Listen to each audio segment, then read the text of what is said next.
주님과 같이 내 마음 만지는 분은 없네. 오랜 세월 찾아 난 알았네. 내겐 주밖에 없네.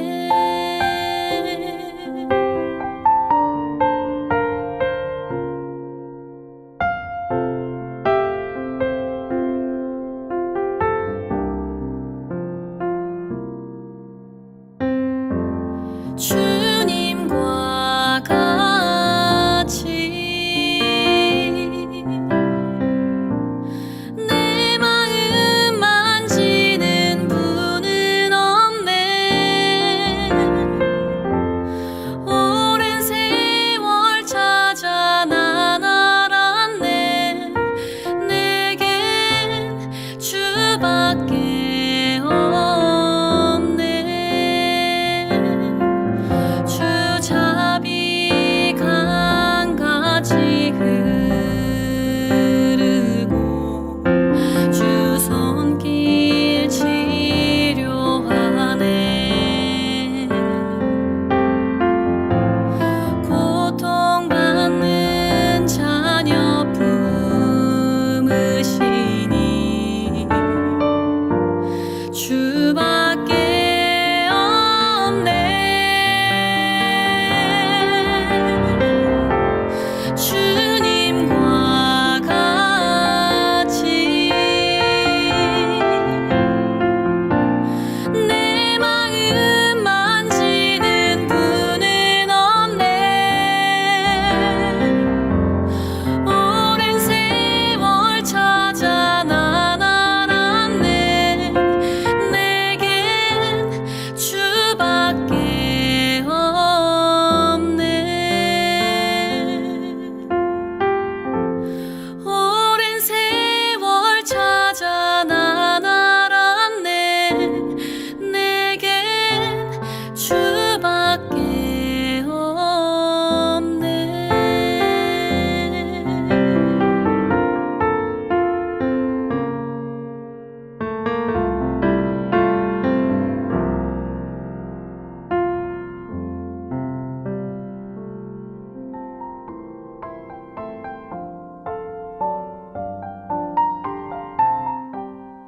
악인이 의인치기를 꾀하고 그를 향하여 그의 일을 가는도다.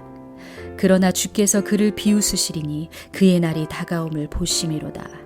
악인이 칼을 빼고 활을 당겨 가난하고 궁핍한 자를 엎드러뜨리며 행위가 정직한 자를 죽이고자 하나 그들의 칼은 오히려 그들의 양심을 찌르고 그들의 활은 부러지리로다. 의인의 적은 소유가 악인의 풍부함보다 낫도다. 악인의 팔은 부러지나 의인은 여호와께서 붙드시는도다. 여호와께서 온전한 자의 날을 아시나니 그들의 기업은 영원하리로다. 그들은 환난 때에 부끄러움을 당하지 아니하며 기근의 날에도 풍족할 것이나 악인들은 멸망하고 여호와의 원수들은 어린 양이 기름같이 타서 연기가 되어 없어지리로다. 악인은 꾸고 갚지 아니하나 의인은 은혜를 베풀고 주는도다. 주의 복을 받은 자들은 땅을 차지하고 주의 저주를 받은 자들은 끊어지리로다.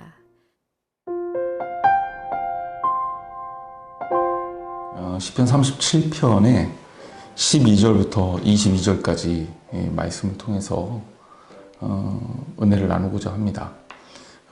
말씀의 양이 좀 많죠. 왜냐하면 우리가 어제, 그제 살펴봤던 그 말씀들하고 맥락이 비슷하기 때문에 그래요. 이제 물론 조금 표현은 좀 달라집니다.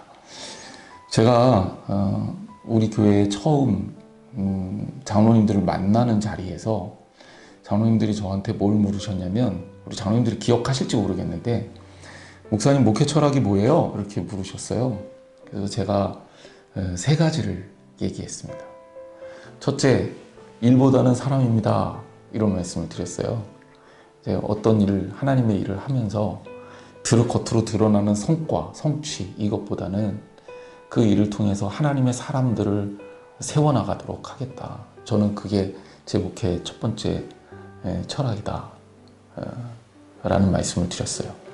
두 번째는 제가 뭐라고 말씀을 드렸냐면 현재보다는 미래입니다. 라고 말씀을 드렸어요. 그러니까 지금 현재 보기에 좋은 거가 아니라 앞으로 좋아질 것들을 위해서 투자하고 일해야 됩니다. 라고 얘기를 한 거죠. 저는 그렇게 살았거든요.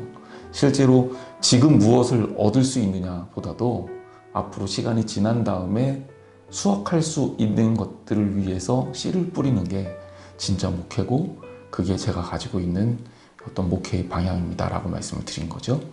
그리고 세 번째는 속도보다는 방향입니다. 라는 얘기를 했어요. 목회를 하는 사람들 또 교회에서 또 어떤 일을 또 자기가 맡겨진 일에 대해서 성과를 내길 원하는 사람들이 빠지기 쉬운 함정 중에 하나가 속도의 함정입니다. 얼마나 빨리 가냐, 얼마나 빨리 이룰 수 있겠냐.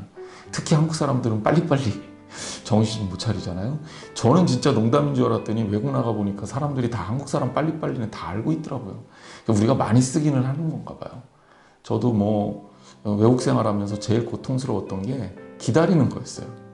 지금도 싫어요. 저도 성격이 급하기 때문에 하여튼간 입국하면서부터 그 입국장에서 한없이 하염없이 기다려야 되고 또 가서 관공서에 가서 처리를 하려면 기다려야 되고 저희 여러분 미국 굉장히 선진국인 것 같지만 미국 가서 하다못해 서류 하나 조그만 거 하나 처리하려고 그래도 보통 1시간에서 2시간 기다리는 건 예사예요. 그냥 아예 기다리는 게 일상입니다. 이제 제가 왜 이런 얘기를 했냐면 우리가 너무 빨리빨리 속도를 내는 걸 좋아하다 보니까 물론 그게 좋고 중요하기도 해요. 이왕이면 좀 빨리 되는 게 좋겠죠. 효율적이니까. 하지만 그것보다 더 중요한 게 있는 게 맞는 방향으로 가고 있느냐라는 거예요. 근데 저는 목회하면서 늘 이 세 가지 고민을 합니다. 제대로 된 방향으로 가고 있느냐, 방향을 제대로 정했느냐. 제가 스스로가 그런 부분에 대해서 늘 고민하고 있고 또 그렇게 하려고 애는 쓰는데 그 완벽하다 이렇게 얘기할 수는 없겠죠. 근데 앞으로도 그렇게 노력하면서 목회를 할 생각입니다. 제가 왜 이런 얘기를 하냐면 오늘 본문에 악인과 의인에 대해서 설명을 해요. 근데 저는 이 본문을 읽으면서 그 생각을 하게 됐습니다. 악인과 의인의 차이가 뭘까? 돈이 많으면 악인이고 돈이 없으면 의인일까? 아니, 내가 세상에서 축복을 많이 받은 것 같으면 의인이고 그리고 가난하게 살면 내가 악인일까? 성경은 그것 가지고 구분하지 않는다는 겁니다. 오히려 그것보다는 우리의 소유의 많고 적음보다는 내가 가지고 있는 소유를 어떻게 쓰고 있느냐, 어떻게 소비하고 있느냐, 어떤 방향으로 내 인생을 살아가고 있느냐, 이게 중요하다는 이야기예요. 자, 말씀을 좀 보도록 하겠습니다. 12절부터 15절은 악인에 대한 하나님의 심판을 설명하고 있습니다. 어려운 해석한 구절은 없으니까 좀 빠르게 넘어갈게요. 악인이 의인 치기를 꾀하고 그를 향하여 그의 일을 가는도다. 그러나 주께서 그를 비웃으시리니 그의 날이 다가옴을 보심이로다. 악인이 의인을 괴롭히고 말살시키기 하기 위해서 음모를 꾀합니다. 그리고 그를 향해서 이를 갈아요. 하지만 주님께서는 그것을 비웃습니다. 왜? 그의 날이 다가와. 결과가 다가온단 말이에요. 하나님의 심판이 다가옵니다. 그러니까 악인들이 아무리 난리를 쳐도 하나님은 그것을 비웃을 수밖에 없는 거죠. 역으로 우리식으로 얘기하면 의인들은 걱정하지 않아도 돼요. 하나님의 자녀는 걱정하지 않아도 돼요. 왜? 하나님이 함께 하시기 때문입니다. 14절, 15절 말씀으로 보면 악인이 칼을 빼고 활을 당겨 가난하고 궁핍한 자를 엎드려 때리며 행위가 정직한 자를 죽이고자 하나 그의 칼은 오히려 그들의 양심을 찌르고 그들의 활은 부러지리로다. 아무리 애를 써도 하나님은 그들을 심판하실 거라는 거죠.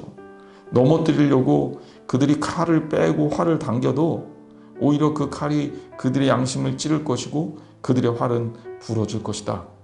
이걸 이제 부메랑 이펙트라고 얘기합니다. 던지면 나한테 다시 날아오는 거예요. 악인들이 아무리 발버둥을 쳐도 결국 그 결과는 하나님의 심판대 앞에 설 수밖에 없다는 얘기입니다. 그러면서 하나님을 따르는 자녀들에 대한 축복을 16절에 이어가죠. 의인의 적은 소유가 악인의 풍부함보다 낫도다. 악인의 팔은 부러지나 의인은 여호와께서 붙드시는도다. 제가 아까 그런 말씀 드렸잖아요. 소유가 적을 수 있어요. 악한 자들이 우리보다 소유가 많을 수 있어요. 하지만 그게 문제가 아니라는 거죠. 그 소유를 어떻게 사용하느냐가 중요한 겁니다. 악인의 팔은 부러집니다. 의인은 여호와께서 붙드시기 때문이죠. 우리를 지키시는 하나님의 능력을 설명하고 있습니다. 그러므로 여러분, 두려워하지 마십시오. 때로는 내가 적게 가져서 좀 궁핍하게 살면 그것 때문에 너무 속상해하거나 좌절하지 마십시오. 물론 우리가 열심히 좀 살아서 좀 넉넉하게 살고 남들보다 좀 더 평안한 삶을 사는 거는 그건 나쁜 거라고 볼 수는 없어요. 하지만 서로 그렇지 않다 하더라도 정말 우리에게 중요한 것은 하나님의 번지수를, 우리의 모든 방향을 하나님께 맞추는 게 정말 중요하기 때문에 그렇습니다. 그래서 의인의 적은 소유가 악인의 풍부함보다는 낫다고 설명하고 있는 거죠.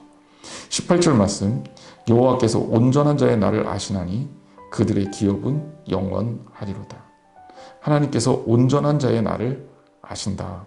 온전한 자의 날, 여호와께서 고든 자라는 뜻이에요. 예메미 테미mem이라는 단어로 고든 자의 날, 즉 의인을 그렇게 표현한 거예요.